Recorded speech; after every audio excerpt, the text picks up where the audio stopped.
आज हम लोग बाबा हजारी न्यूज़ के तहत कैमरामैन आनंद शर्मा के साथ मैं देवानंद उपाध्याय आज हम लोग आए हैं आरा में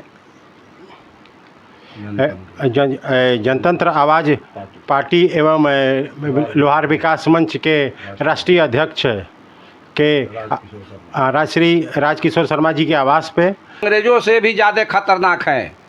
भारत में खाते हैं, भारत में कमाते हैं, अब पैसा ले जाकर विदेश में रखते हैं। तो हमारा पार्टी का सिद्धांत है कि वैसे लोगों को देशद्रोही साबित करो और हवालात में डालो।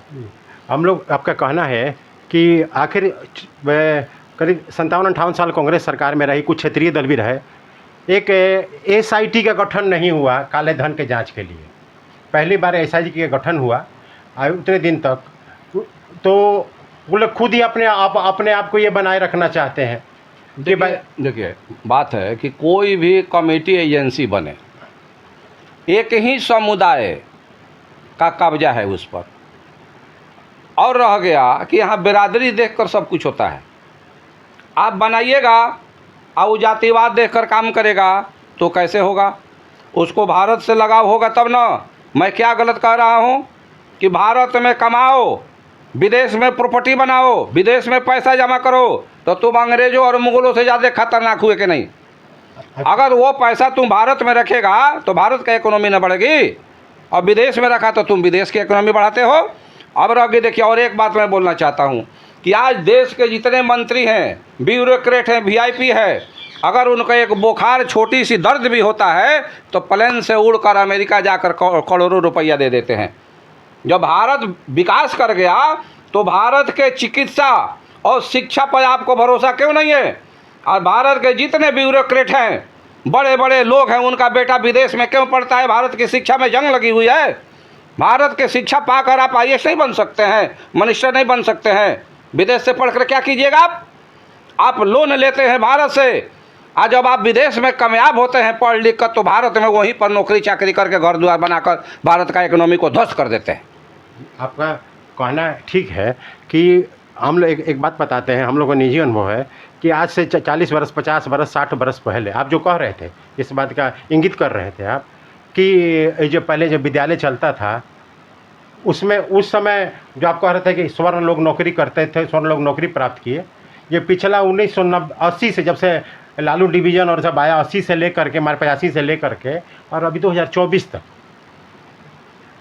नहीं जैसे लोक लुभावन, सस्ती लोकप्रियता वाले बहुत सारे नारे दिए गए, बहुत सारी व्यवस्थाएं की गई, लेकिन उस समय का शिक्षा गुणात्मक था। हमारे सरकारी विद्यालय से पढ़ के SDO बने हैं हमारे पड़ोसी, लेकिन आज चपरासी नहीं बन सकते हैं। हम जितना भी पढ़े हैं, 8 घंटे क्लास चलता था, मास्टर लोग गाला फाड़ फाड़ के चिल्लाता था, पढ़ाता था, और टास मिलता था, नहीं बना के ले जाओ तो इतना मोटा मोटा रूल था। पढ़ने में हम भी बहुत तेज़ थे, मेरी जितनी भी शिक्षा है पढ़ने में बहुत तेज़ थे। अब उस वक्त सरकारी स्कूल में पढ़ के भी IAS IPS और डॉक्टर हुए हैं। साथ ही सरकारी स्कूल में पढ़ने वाला बहुत कुछ हुआ। पहले किसी के लड़के को ट्यूशन लगता था ना, तो उसका तौहीनी होता था कि फलानवा के लड़कवा के ट्यूशन लगल बा, बहुत कमज़ोर बा पढ़े में। आज क्या है, 2-4 हज़ार प्राइवेट में पढ़ाइए, 2-4 हज़ार फीस दीजिए, और 4 गो 5 गो ट्यूशन लगाइए, इसको बादो वो नहीं पढ़ता है जी। ये सब समय और व्यवस्था का दोष है। गुणात्मक शिक्षा का अभाव हो गया तो सबसे बड़ा। तो इसलिए मैं बता रहा हूँ कि हमारी पार्टी का मांग है कि शिक्षा को गुणवत्ता और कंपटीशन में बैठने लग बनाइए। जो सरकारी शिक्षा है प्रतिशत हाँ बनाइए, पुस्तक बनाइए। दूसरी बात कि अगर DM आरा का है तो DM का बच्चा आरा में पढ़े, SP का बच्चा आरा में पढ़े, जिस गांव का मुखिया है उसका बच्चा उसी गांव में पढ़े, जिस अंचल का CO है, BDO है, उसी के क्षेत्र में उसका बच्चा पढ़े। जब वो पढ़ेगा तो शिक्षा अपने आप वहाँ सुधर जाएगा। नतीजा क्या है कि आज जितने ब्यूरोक्रेट हैं, जितने बड़े बड़े लोग हैं, अपने बेटा के लिए नैनीताल कहाँ प्राइवेटेशन में लाखों लाख देकर पढ़ाते हैं। आज वो गांव की शिक्षा है उसको भगवान भरोसे छोड़ दिए हैं साक्षर बनने के लिए। बहुत अच्छा। आप ये आपका जनतंत्र आवाज़ पार्टी है, साथ साथ में आप लोहार विकास मंच का भी काम देखते हैं राष्ट्रीय स्तर पर, और इनको सामाजिक, राजनीतिक, आर्थिक, ऐसे प्रशासनिक रूप से सशक्त करने के लिए बहुत सारे कार्य करते हैं, दिन रात लगे रहते हैं। तो इनके शोषण से भी इनको बचाने के लिए, इनका कहीं ना कहीं शोषण, सामाजिक शोषण ना हो, राजनीतिक शोषण ना हो, इसकी आप प्रखर और मुखर और जबर आवाज़ हैं। आप एक अग्रेसर की भूमिका में हैं। तो अभी जो आपका ये मामला चला था, ये जो लोहार समाजुल का जो चला गया था, आपका अनुसूचित जनजाति में और पिछड़ा में से जनजाति में चला गया था, उस मुद्दे पर अभी क्या क्या जो हालात है, स्थिति है, और क्या उसमें चल रहे हैं बताते हैं कि जब देश आज़ाद हुआ, संविधान अंग्रेजी में बना, तो नरेंद्र, सुरेंद्र, महेंद्र अंग्रेजी में लिखा गया। उसका हिंदी में जो अनुवाद जो होता है आप समझ सकते हैं। हम जाति के जाति वही है जो खतियान और रजिस्ट्री पेपर में दर्ज है। जो दर्ज नहीं है वो जाति नहीं है। और हिंदी भाषी राज्य के हैं, हिंदी बोलते हैं, तो हमारा खतियान हिंदी में है, अंग्रेजी में है नहीं। तो हम जाति के हिंदी में लोहार हैं, मूल जाति हैं, मूल जाति में हम आते हैं। तो जब 1976 में हिंदी हुआ, संविधान जब क्षेत्रीय भाषा बना, तो ये LOHARA का हिंदी लोहार हुआ, लोहार, और लोहार जाति है।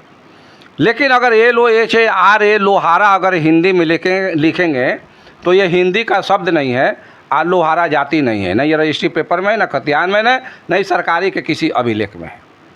राजनीतिक साजिश के तहत लालू जी और रामविलास जी 2006 में केंद्र की सत्ता में मजबूत स्तंभ थे।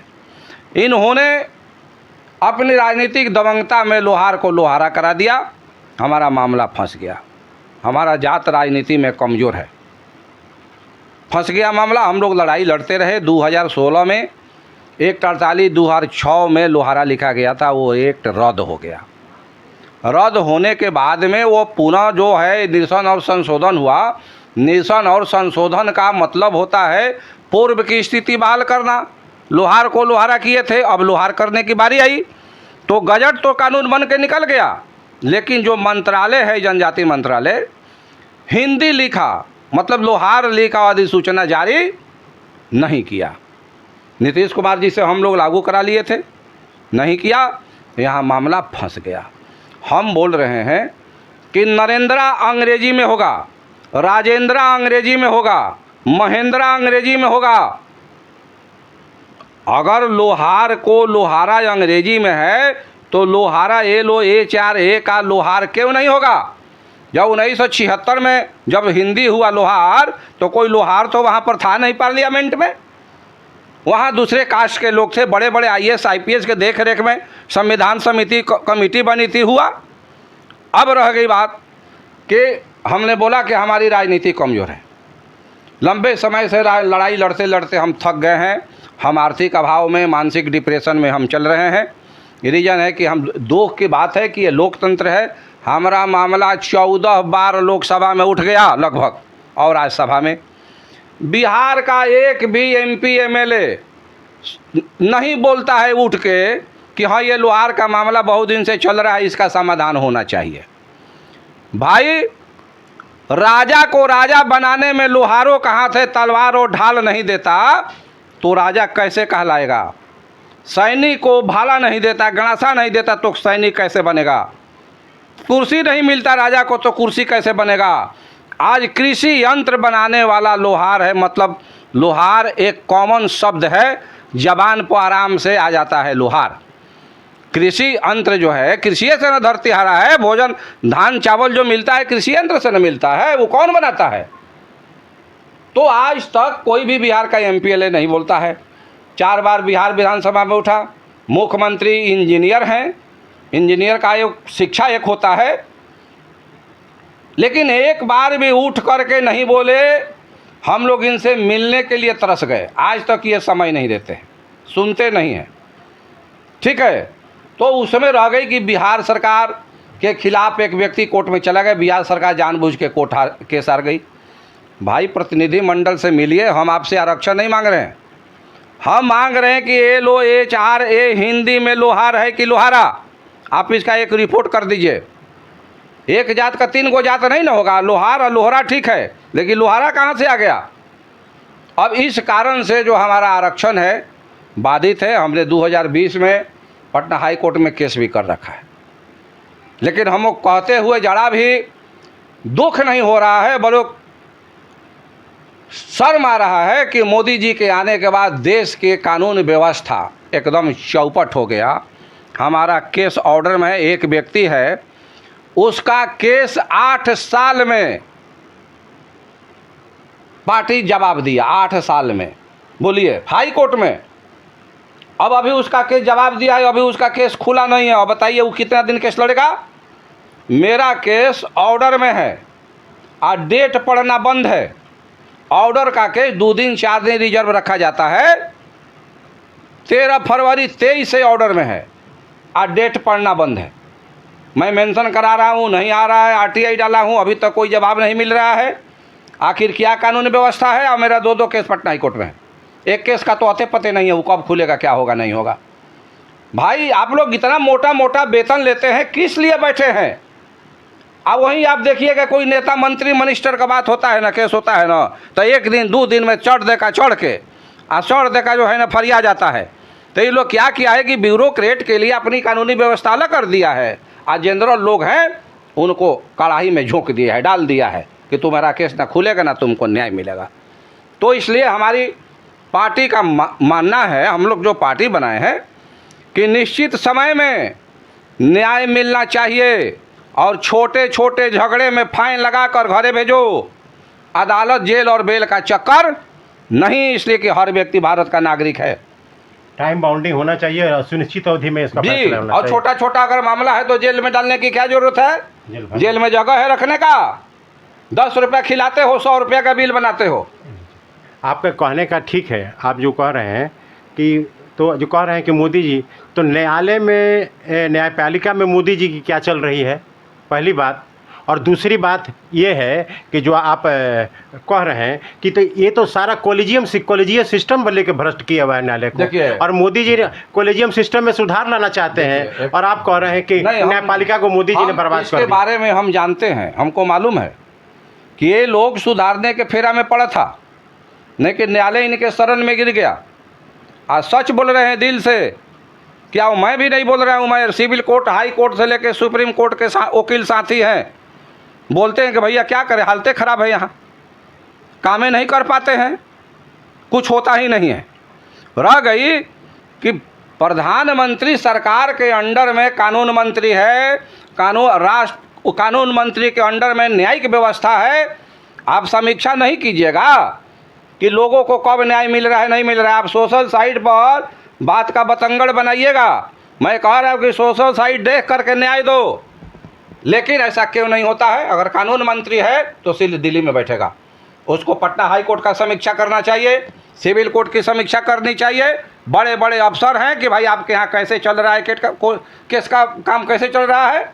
अब आप ही बोलिए कि अगर कोई छोटा सा मामला हो और 20 साल पड़ा रहे, 20 साल हम कोर्ट का खर्ची चलाएं, जज का खर्ची चलाएं, वकील का खर्ची चलाएं, बस का, ट्रक का, टेम्पू का भाड़ा लगाते रहें, तो ये लोकतंत्र होने पर धिक्कार है कि नहीं? तब जब न्यायालय में हस्तक्षेप आता है विधायिका कार्यपालिका का, और जब ये लोग, जब ऐसी बातें आती हैं तो ये लोग तो कहने लगते हैं कि भाई कहीं ना कहीं जो भाई क्या कार्यपालिका विधायक का हमारा, ये लोग स्वतः संज्ञान लेकर के और उनके जो पेंडिंग पड़े केसों का मूल्यांकन क्यों नहीं करते हैं?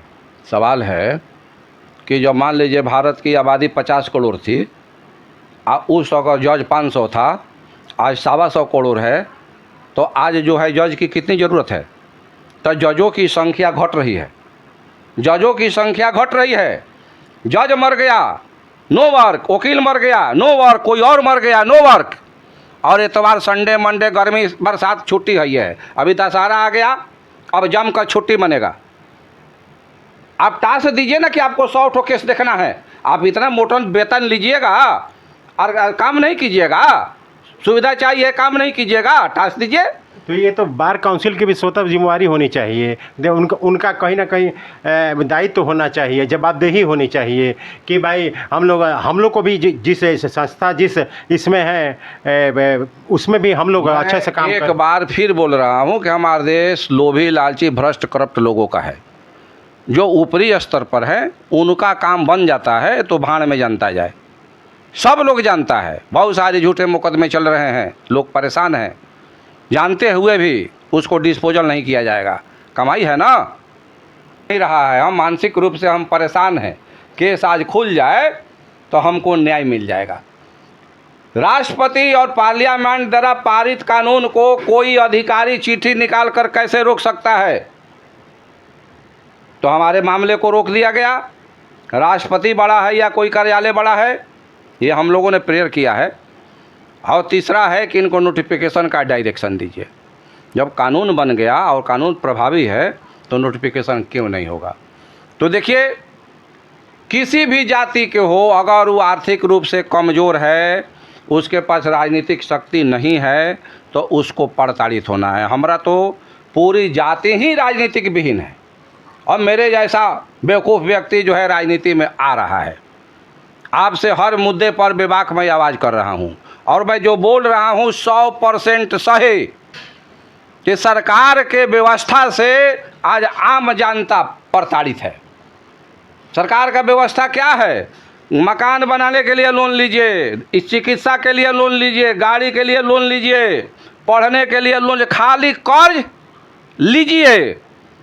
लेकिन उस कर्ज को भरने के लिए भी तो कोई व्यवस्था चाहिए। आज व्यापार बाज़ार में जाकर व्यापारियों की हालत देखिए। मरेंगे नहीं हम, जिंदा रहेंगे, मगर हालत आप जाकर पूछ कर देखिए क्या स्थिति है।